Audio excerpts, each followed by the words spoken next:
Satisfaction तभी है पैसा कमाने का जब आपके लोग आपको अपना आइडियल माने, जब माने कि आपके साथ रह के हमारे को कोई तकलीफ नहीं होती, हमें कोई कष्ट नहीं होता, सारे काम हम आपको दे देते हैं और हमारे काम आपके बड़े आसानी से हो जाते हैं। जिस दिन ये भावना आप पैदा कर लोगे अपने लोगों में, उस दिन आपको आगे बढ़ने से कोई नहीं रोक सकता। तो ये काम आपको जरूर करना है।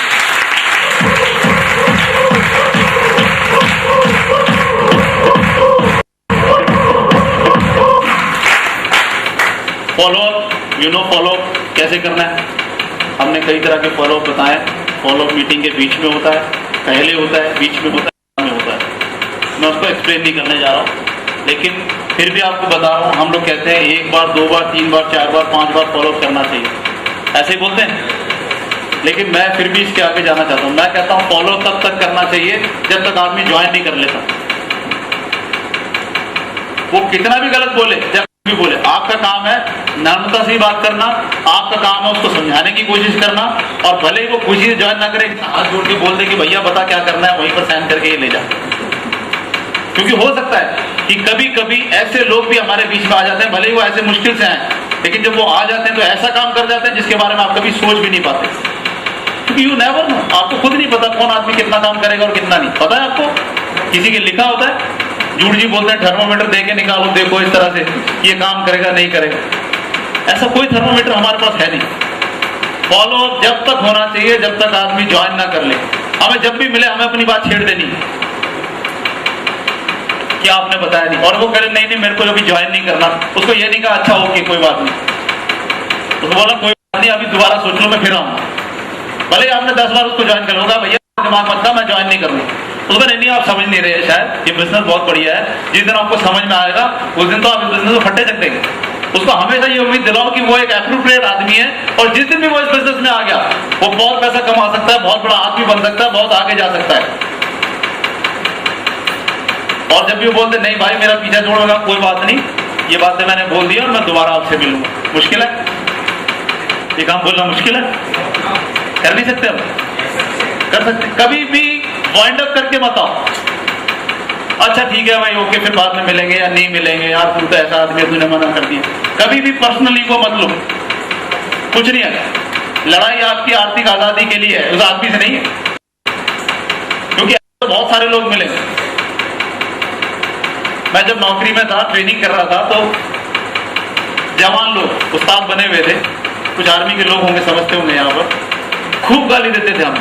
वो बीमारी, वो कहां से आ गई, वो ये आ गई, वो ऐसी ऐसी बातें बोलते थे कि ऐसा लगता अभी गर्दन पकड़ के तोड़ डाल, ऐसा कि अब ये बाहर मिल जाए इसको बहुत मारेंगे हम। लेकिन जब ट्रेनिंग खत्म हुई उसके बाद उन्होंने हाथ जोड़ के माफिया मांगी और उन्होंने हमसे ये कहा ये पार्ट ऑफ ट्रेनिंग था, हम जानबूझ के आपको ऐसी ऐसी बात बोलते हैं कि आपको गुस्सा आए और आपको उस पर उसको कंट्रोल करना है। क्योंकि आप पब्लिक डीलिंग में जाओगे और कल को आपको कहीं गुस्सा आ गया, कुछ आ गया, तो आप जिंदगी में कभी सफल नहीं हो पाओगे। अपने ऊपर कंट्रोल करना सबसे बड़ी सफलता का राज है। इसलिए वो कहते हैं ना एक चुप 100 सुख, या किसी ने कहा है कि शायद गुस्सा आदमी को जो है ना खुद ही कुछ ऐसा करता है। विवेकानंद जी ने कुछ बोला ऐसा गुस्से के बारे में, जो भी बोला समझते हैं, गुस्से से हमेशा लफड़े पैदा होते हैं और जितना शांत रहोगे उतना अच्छा है। कोई कितना भी बोले उसे कोई बात नहीं, मैं समझ गया ये बिजनेस बहुत अच्छा है, आप बहुत बड़े आदमी बन सकते हैं बिजनेस के अंदर, कोई बात अभी आपको समझ नहीं आ रहा, जैसे आपको समझ में आएगा, आपको पता नहीं है आप बहुत पैसा कमाएंगे, लेकिन कोई बात नहीं, मैं फिर कभी आपके पास आऊंगा। और अपनी अचीवमेंट्स लेके जाते रहो कि देखो मेरी अचीवमेंट हुई, मेरा चेक आया, या मेरी ये चीज हुई, या मैं स्टार क्रूज में गया, ये फलाना किया, तो ये देखो मैं आपको दिखाने के लिए आया। उसको धीरे जाकर के आप बढ़ रहे, ताकि उसको ये लगे कि भैया कहीं मैं पीछे ना रह जाऊं।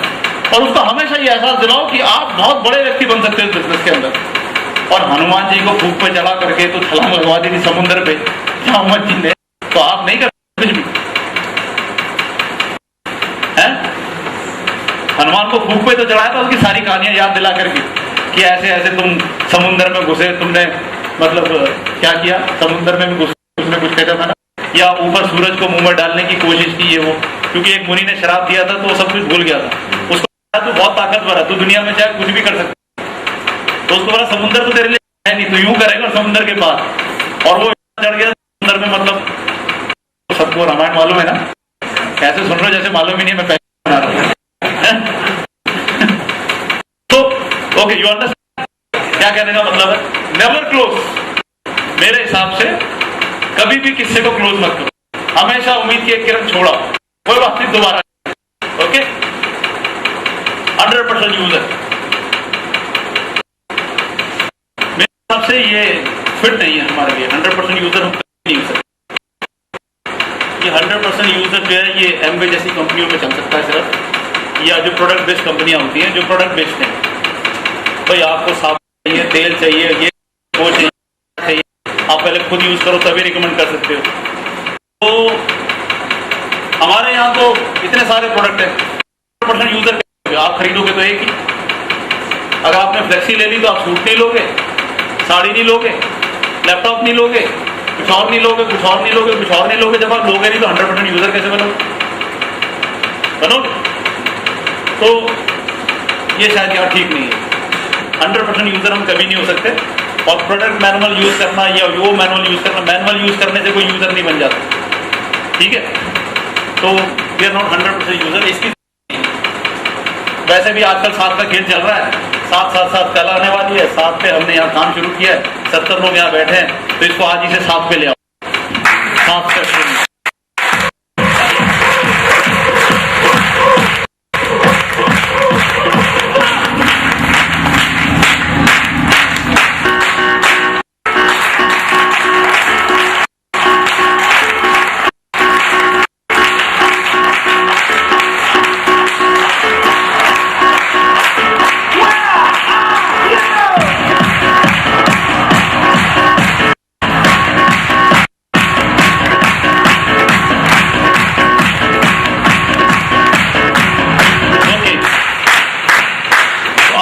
क्या होगा? 7 स्टेप ट्रेनिंग चलेगी, ठीक है?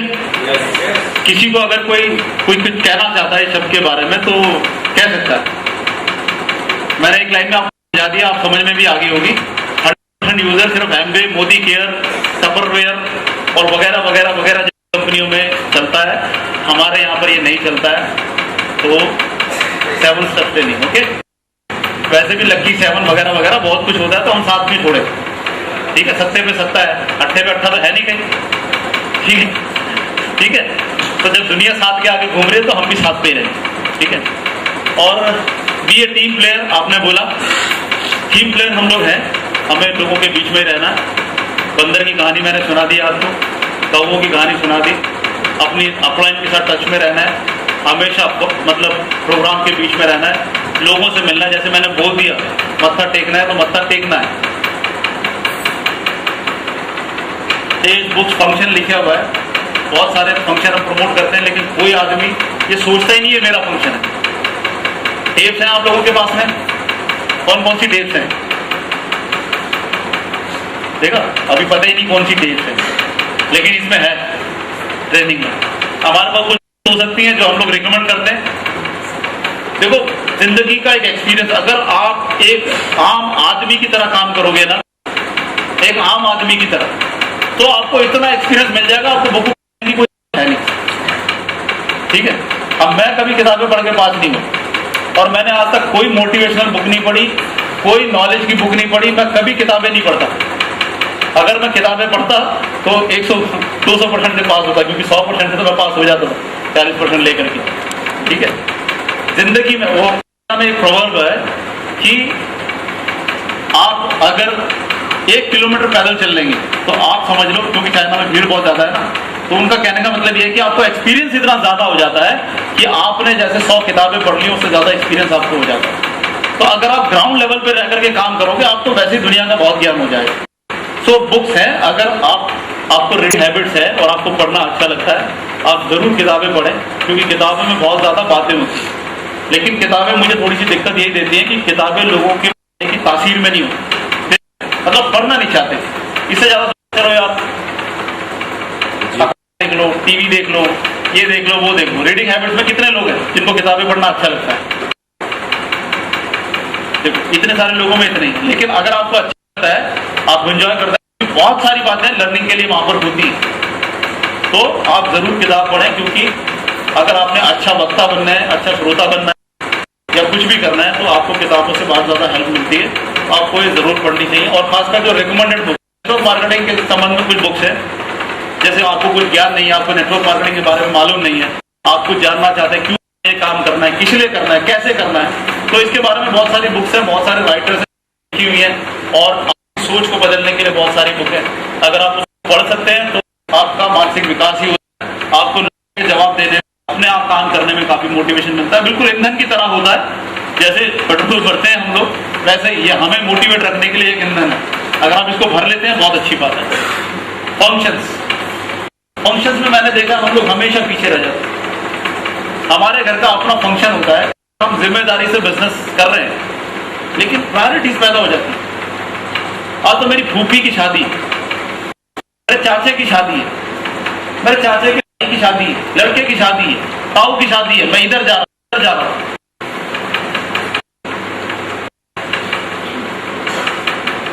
ऐसा होता है, ऐसा होता है। जाते हो क्या लेके जाते हो? गिफ्ट क्या लेके जाते हो? या जिसकी शादी में आप जाते हो बड़ा खुश, तू आ गया, नहीं तो शादी नहीं होती है। मुझे बताओ, आपकी जेबों में कुछ होता नहीं, गिफ्ट तक लेके आप जाते नहीं, क्या फायदा आपका किसी की शादी में जाने के लिए? बड़ा खुश हो जाता वो।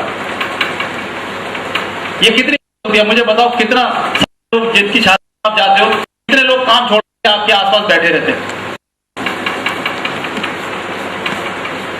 सब एक फॉर्मेलिटीज है। आप नहीं जाओगे ताना मारेंगे, तुम आए नहीं, और तुम चले जाओगे तो आरती उतारते हैं वहां, ओ वो आ गया, अब तो मतलब सब कुछ बढ़िया हो जाएगा।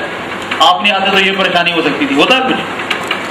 मेरा कहने का मतलब यह है दोस्तों, आपको एक कार्ड आ जाता है, आपको एक निमंत्रण आ जाता है, आप सब कुछ छोड़ के वहां चल देते, लेकिन फैक्चुअल बात है आपका कोई भी वहां इंतजार नहीं करता। शादी में सिर्फ एक ही आदमी का और बारात का, उसके बाद किसी का इंतजार नहीं होता। कौन रिश्तेदार आया, कौन रिश्तेदार नहीं आया, घर मालिकों को पता भी नहीं होता। पता होता है, और आया तो आया, नहीं आया तो नहीं आया, वो कहते हैं बाद में बात करेंगे। सही है? नहीं है? किसी को इंतजार नहीं होता। हाँ, उसका इंतजार होता है जो कि कुछ लेके आ रहा है बड़ा माल, कोई फ्रिज ला रहा है, कोई टीवी ला रहा है, वो उसने कह दिया कि भाई तू मेरी चाची है, मेरी भतीजी है या कुछ है, मैं तेरे को गिफ्ट दूंगा, टीवी दूंगा, दूंगा, तो उसको देखते रहते। वो अभी तक आया नहीं, सुबह आना था, अभी तक नहीं पहुंचे हैं। या चाचा ने कहा था कि मैं तेरी शादी में 25,000 खर्च करूंगा, तो चाचा तो अभी तक आया नहीं, उसको तो एक हफ्ते पहले आ जाना चाहिए। वो क्यों इंतजार हो रहा है? क्योंकि पैसे आने। सच है? नहीं तो एक्सपीरियंस कर। देखो, आप जिस वक्त को अपने सारे काम छोड़ करके, अपनी जिंदगी में जो काम कर रहे हो उसको छोड़ के आप ऐसी तरफ भागने लगते हो जैसे कि आपके बगैर तो ये काम अधूरा ही रहने वाला। मेरे नाना जी थे दोस्तों, ये बात बोल के मैं चाहता हूं समाप्त करूंगा बात को। उनको मेरे से बहुत ज्यादा उम्मीदें थी। वो कहते थे कि संजय, मुझे ऐसा लगता है ये जो बच्चा है मेरा, ये बहुत ज्यादा आगे जाएगा, जिंदगी में कोई तरक्की करेगा तो ये करेगा इस घर में, और सबसे ज्यादा करेगा। हमें तो कुछ नहीं मालूम। और वो मुझे इतना अप्रिशिएट करते थे, तो हम लोग मतलब क्या होता था कि अपने यंग लाइफ में जेब में कंगी वंगी लेकर के घूमते थे, और इधर लड़की उधर ले तो बड़ी कंगियां वंगियां करते थे। तो नाना जी हमारे बड़ा स्टाइल देखते रहते थे कि बड़े कंगियां वंगियां कर रहा है, तो कहते थे इधर संजय इधर आ। तो मैं कहता नहीं नाना जी मैं अभी आ रहा हूँ जरा, क्योंकि लड़की जा रही है देखना कंगी वंगी करके, तो इधर हम साथी इधर बैठ। मैं कहा हाँ नाना जी बताओ।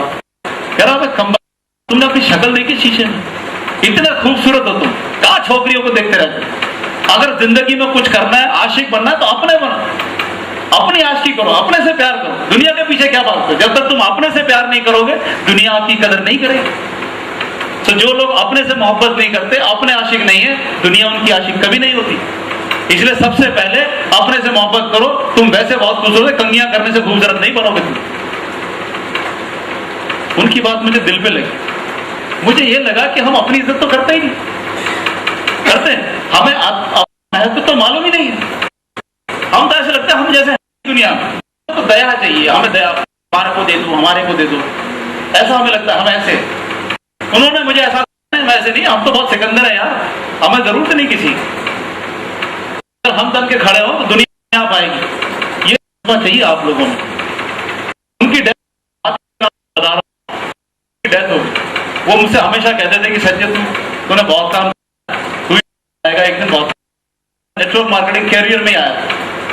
अभी शुरुआत की थी मैंने इस बिजनेस में आगे बढ़ने के लिए, और मुझे पता लगा कि उनकी डेथ हो गई। और मैं एक मीटिंग में था उस वक्त, और इतना बिजी रहता क्योंकि मुझे ऐसा लगता था ये 1 साल में 2 साल में 1 साल में 8,000 में हो गए, तो 1 साल में क्या 6 महीने में 8,000 कर दूं। मेरे पास इतना 1 साल में 8,000 होंगे या 2 साल में होंगे, 1 महीने में निपटा करके खत्म करते। तो मैं इस स्पीड से काम कर रहा था, मेरे पास फुर्सत नहीं होती थी। 24 घंटे में मैं सिर्फ 6 घंटे सोता था। सुबह 7 बजे निकलता था, रात को 1 बजे 12 बजे 1 बजे घर में आता था, सुबह फिर 7 बजे निकल जाता था। मुझे लगता था घर में रहने की कोई आवश्यकता नहीं, आगे बढ़ना है तो सबसे पहले घर छोड़ना पड़ेगा, क्योंकि जिंदगी बाहर है, घर में नहीं। तो जब मुझे खबर आई कि उनकी डेथ हो गई, तो उनकी बात मुझे याद आने लगी। मुझे ऐसे लगा कि अभी मैं उनके चला जाऊं या अभी रुक करके वो काम दिया। सो बहुत विचार करने के बाद आई डिसाइडेड कि शायद मुझे नहीं जाना। क्यों? क्योंकि अगर डेथ बेड होते, उनकी मृत्यु नहीं हुई होती तो मुझे, लेकिन अब तो वो मर चुके। अभी ना वो मुझे देख पाएंगे, ना सुन पाएंगे, ना समझ पाएंगे, और ना ही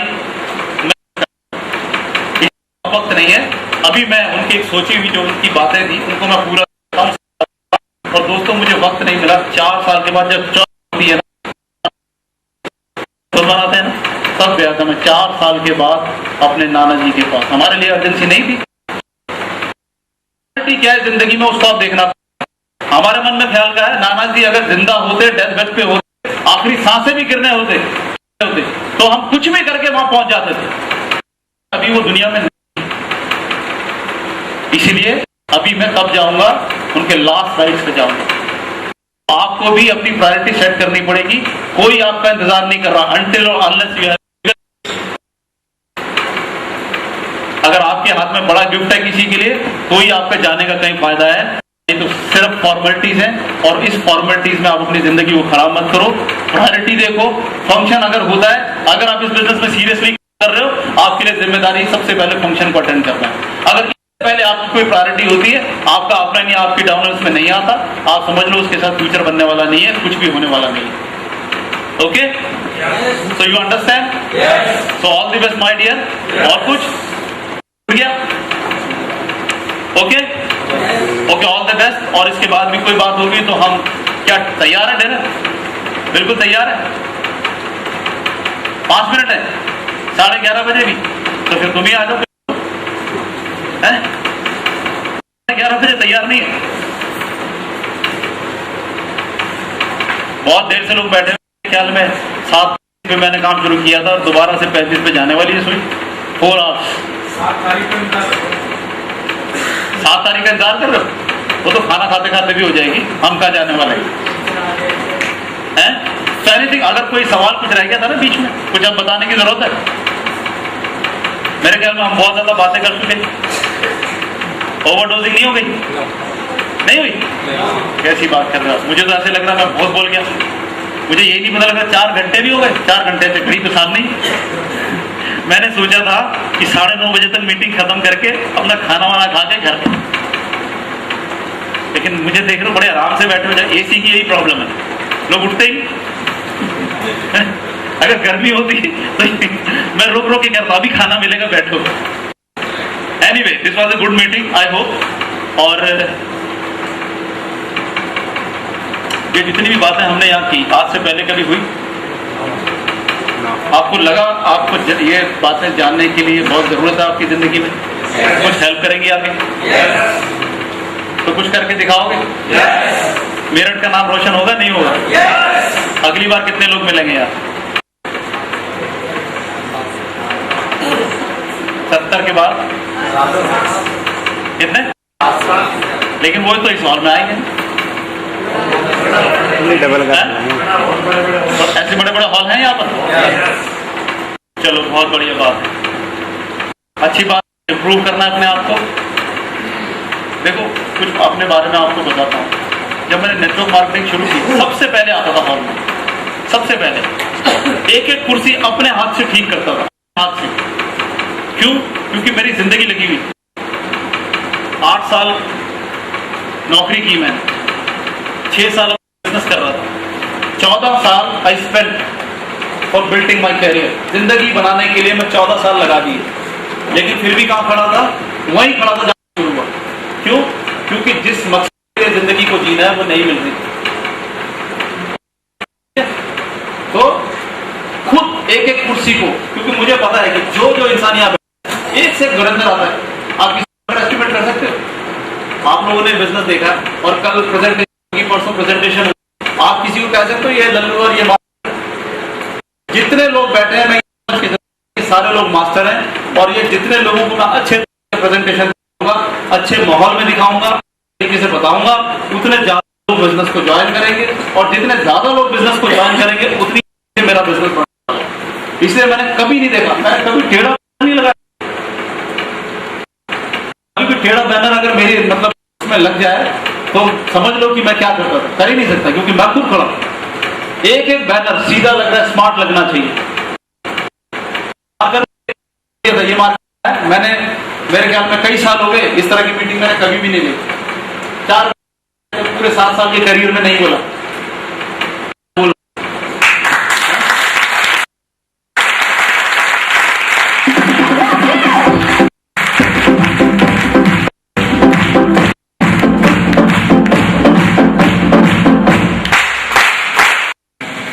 सही कह रहा हूं?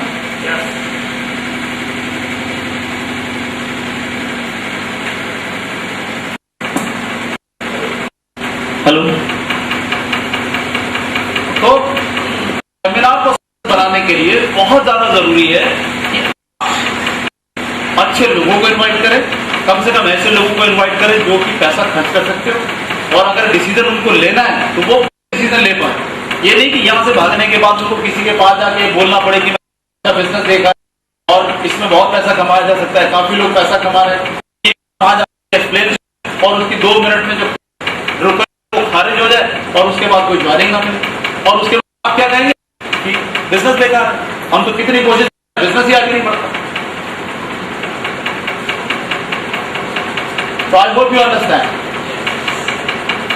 सेमिनार को सक्सेस बना सबसे बड़ी जिम्मेदारी। सेमिनार में हर चीज तरीके से प्रेजेंटेशन, सेमिनार में से शुरू होना, क्योंकि मैंने तो सबसे ज्यादा ये देखा है 11 बजे का टाइम होता है, गेस्ट को बुलाते हैं 11 बजे और सेमिनार शुरू होता है 12:30 बजे। गेस्ट फालतू है, उसका समय बहुत कीमती है। आपने सोच लिया कि भाई मैंने गेस्ट को बुला लिया, मेरी जिम्मेदारी खत्म। 1.5 घंटा जो गेस्ट सीट के ऊपर बैठ के चलता रहेगा, आप उसको कितनी भी अच्छी चीज दिखा दो, शो खत्म होते ही चल देगा। क्योंकि अगर आप बिजनेस को तरीके से करते ही नहीं हो तो फिर उस मेरा भविष्य में सुरक्षित लगेगा। आपको अच्छा लगेगा कि 1.5 घंटे तक आपको बिठा के रखा जाए। आप लोग शो में कितने बजे आए? यहाँ 4, और जो काम करने वाले लोग आए होंगे, बाकी लोग 5 बजे, सारे लोग पहुंच गए 5 बजे।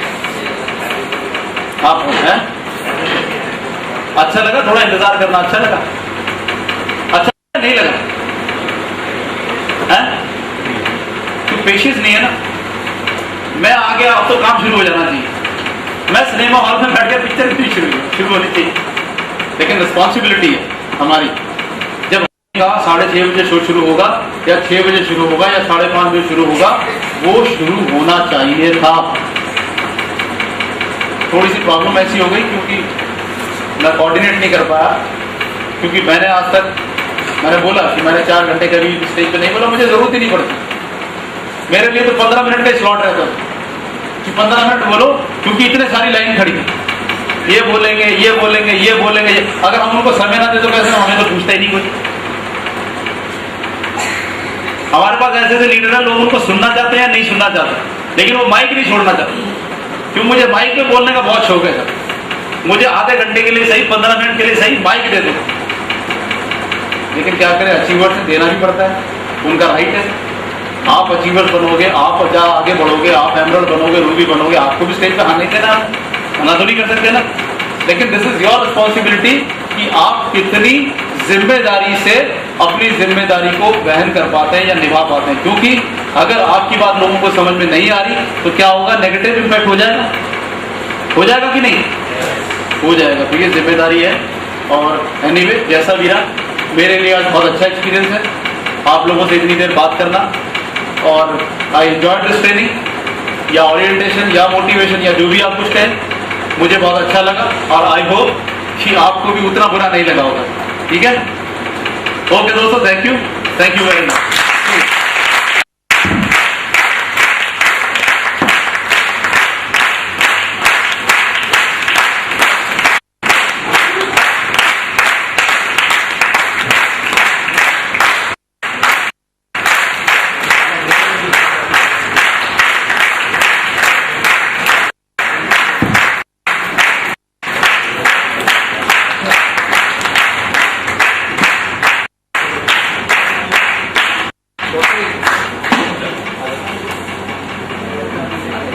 हेलो दोस्तों, कितनी देरी के लिए वास्तव में भूख लग रही है आप लोगों को, ये मैं भी मानता हूँ, ये बात सारे मानते हैं, लेकिन इतनी भूख लग रही है कि हम एक जगह 15 मिनट और आपकी तालियां कितनी गुना है आप खुद अंदाजा लगा सकते हैं। कम से कम हमेशा मानती है इस चीज कि हम सही तालियां।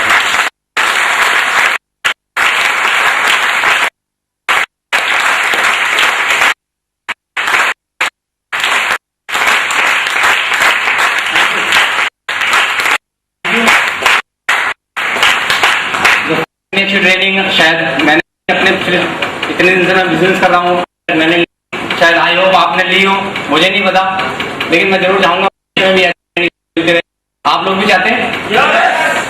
सिर्फ इधर वाले सपोर्ट है, वोटिंग नहीं। तो दोस्तों जरूर मैं 2 मिनट लेना चाहूंगा आप लोगों, क्योंकि हमारे लिए एक सीनियर अपलाइन है मेरठ में, मैं उनको जरूर यहाँ पर कॉल करूँगा, वो भी 2 साल